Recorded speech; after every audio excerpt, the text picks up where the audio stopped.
Chapter 20. Das Ganu's problem solved by Kaka's maidservant. In this chapter, Hematpant describes how Das Ganu's problem was solved by Kaka Sahib Dikshit's maidservant. Preliminary. God was originally formless. He assumed a form for the sake of bhaktas. With the help of Maya, he played the part of an actor in the big drama of the universe. Let us remember and visualize Sri Sai. Let us go to Shirdi and see carefully the program after the noon Arati. After the Arati ceremony was over, Sai used to come out of the masjid and standing on its edge distribute Udi to the devotee with very kind, gracious and loving looks. The bhaktas also got up with equal fervor, clasped his feet and had the bliss of Udi. Baba passed handfuls of Udi into the palms of the devotees and marked their foreheads with Udi with his own hands. The love he bore for them in his heart was boundless. Then he addressed the bhaktas. O Bhau, go home to take your lunch. You Anna, go to your lodgings. You Bapu, enjoy your meal. In this way, he accosted each and every devotee and sent them home. Even now, you can have the pleasure of these sights if you bring into play your imagination. Now, bringing Sai in our mental vision, let us meditate on him from his feet upward to his face, prostrating before him humbly, lovingly, and reverentially. Isha Upanishad. Dasganu once started to write a Marathi commentary on the Isha Upanishad. Let us first give a brief idea of this Upanishad before proceeding further. It is called Mantropanishad and it is embodied in the mantras of the Vedic Sanhita. It constitutes the last or the 40th chapter of the Vajasaneyi Sanhita, Yajurveda, and it is therefore called Vajasaneyi Sanhitopanishad. Being embodied in Vedic Sanhitas, this is regarded as superior to all other Upanishads, which are in the Brahmanyaks and Aranyakas, explanatory treatise on mantras and rituals.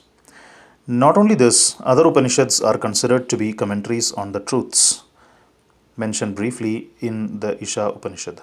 For instance, the biggest of the Upanishads, that is the Brihadaranyaka Upanishad, is considered by Pandit Satavalekar to be a running commentary on the Isha Upanishad. Professor R.D. Ranade says, the Isha Upanishad is quite a small Upanishad and yet it contains many facts, which show an extraordinary piercing insight. With the short compass of 18 verses, it gives a valuable mystical description of the Atma, a description of the ideal sage who stands unruffled in the midst of the temptations and sorrows, an adumbration of the doctrine or Karma Yoga, or as later formulated. The most valuable idea that lies in the root of the Upanishad is that of a logical synthesis between the two opposite of knowledge and work, which are both required according to the Upanishad to be annulled in a higher synthesis. Page 24 of the constructive survey of the Upanishadic philosophy. In another place, he says that the poetry of the Ishopanishad is a commixture of moral, mystical, and metaphysical knowledge. I bid page 41. From the brief description given above about this Upanishad, one can see how difficult it is to translate this Upanishad in a vernacular language and bring out its exact meaning. Das Ganu translated it in Marathi OV meter, verse by verse, but as he did not comprehend the gist or essence of the Upanishad, he was not satisfied with his performance. On being dissatisfied, he consulted some learned men regarding his doubts and difficulties and discussed it with them at great length. They did not solve them, nor did they give him any rational and satisfactory explanation. So Das Ganu was a little restless over this matter. Sadguru only competent and qualified to explain. As we have seen, this Upanishad is the quintessence of the Vedas. It is the science of self-realization. It is the scythe or weapon which can rend asunder the bondage of life and death and make us free. Therefore, he thought that he who has himself attained self-realization can only give him the true or correct interpretation of the Upanishad. When nobody could satisfy Das Ganu, he resolved to consult Sai Baba about this. When he got an opportunity to go to Shirdi, he saw Sai Baba, prostrated himself before him, and mentioned his difficulties about the Isha Upanishad and requested him to give the correct solution. Sai Baba blessed him and said, "You need not be anxious. There is no difficulty about the matter. The maid servant of Kaka Sahib Dikshit, will solve your doubts at Villaparle on your way home." The people who were present there and heard this thought that Baba was joking and said, "How could an illiterate maid servant solve difficulties of this mystic nature?" But Dasganu thought otherwise. He was sure that whatever Baba spoke must come true, as Baba's words was the decree of Brahma Almighty. Kaka's maid servant. Fully believing Baba's words, he left Shirdi and came to Villaparle, a suburb of Mumbai, and stayed with Kaka Sahib Dikshit. There, the next day, when Dasganu was enjoying his morning nap, some say when he was engaged in worship, he heard a poor girl singing a beautiful song in clear and melodious tone. The theme of the song was a crimson colored sari, how nice it was, how fine was its embroidery, how beautiful were its borders, etc. He liked the song so much that he came out and saw that it was being sung by a young girl, the sister of Namya, who was a servant of Kaka Sahib. The girl was cleaning vessels and had only a torn rag on her person. On seeing her impoverished condition and her happy temperament, Dasganu felt pity for her, and when Rao Bahadur M.V. Pradhan gave him a pair of dhotars, the next day he requested him to give a sari to the poor girl also. Rao Bahadur bought a good chirdi, small sari, and presented it to her. Like a starved person getting delicious dishes to eat, her joy knew no bounds. Next day she wore the new sari, and out of great joy and merriment, whirled and danced around and played fugadi with other girls. The following day she kept the new sari in her box at home and came in the old and torn rags, but she looked as merry as she was the previous day. On seeing this, Dasganu's pity transformed into admiration.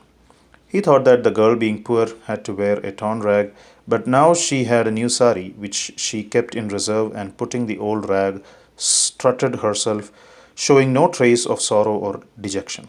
Thus, he realized that all our feelings of pain and pleasure depend upon the attitude of our mind.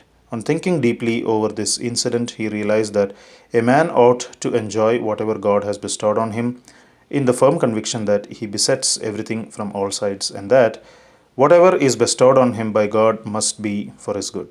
In this particular case, the impoverished condition of the poor girl, her torn rag and the new sari, the donor, the donee, and the deal were all parts of the Lord and pervaded by him. Here, Das Ganu got a practical demonstration of the lesson of the Upanishad, the lesson of contentment with one's own lot, with the belief that whatever happens is ordained by God and is ultimately good for us. Unique method of teaching. From the above incident, the reader will see that Baba's method was unique and varied. Though Baba never left Shirdi, he sent some to Machindragad, some to Kolhapur or Sholapur for practicing sadhanas. To some he appeared in his usual form, to some he appeared in waking or dream states day or night and satisfied their desires. It is impossible to describe all the methods that Baba used in imparting instructions to his bhaktas. In this particular case, he sent Das Ganu to Villaparle where he got his problem solved. Though the maid servant through the maid servant.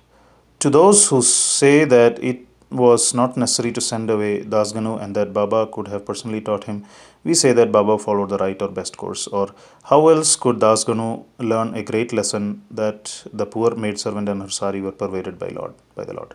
Now we close the chapter with another beautiful extract about this Upanishad. The ethics of the Isha. One of the main features of the Isha Upanishad is the ethical advices it offers, and it is interesting to note that the ethics of the Upanishad are definitely based upon the metaphysical position given in it. The very opening words of the Upanishad tells us that God pervades everything. As a corollary, from this metaphysical position, the ethical advice it offers is that a man ought to enjoy whatever God bestows on him, and in the firm belief that as he pervades everything, whatever is bestowed on him by God must be good. It follows naturally that the Upanishad forbids us from coveting another man's property. In fact, we are fittingly taught here a lesson of contentment with one's own lot in the belief that whatever happens is divinely ordained and hence it is good for us. Another moral advice is that man must spend his lifetime always in doing action, specifically the karmas enjoined in the Shastras, with resignation to his will. Inactivity, according to this Upanishad, would be the canker of the soul. It is only when a man spends his lifetime in doing actions in this manner that he can hope to attain the ideal of Naishkarmya. Finally, the text goes on to say that a man who sees all beings in the self and sees the self as existing in all beings, in fact, for whom all beings and everything that exists have become the self, how can such a man suffer infatuation? What ground would such a man have for grief? Loathfulness, infatuation, and grief verily proceed from our not being able to see the Atma in all things. But a man who realizes the oneness of all things, for whom everything has become the self, must ipso facto cease to be affected by the common foibles of humanity. Page 169-170 of the Creative Period by Messrs. Belwalkar and Ranade. Bow to Sri Sai, peace be to all.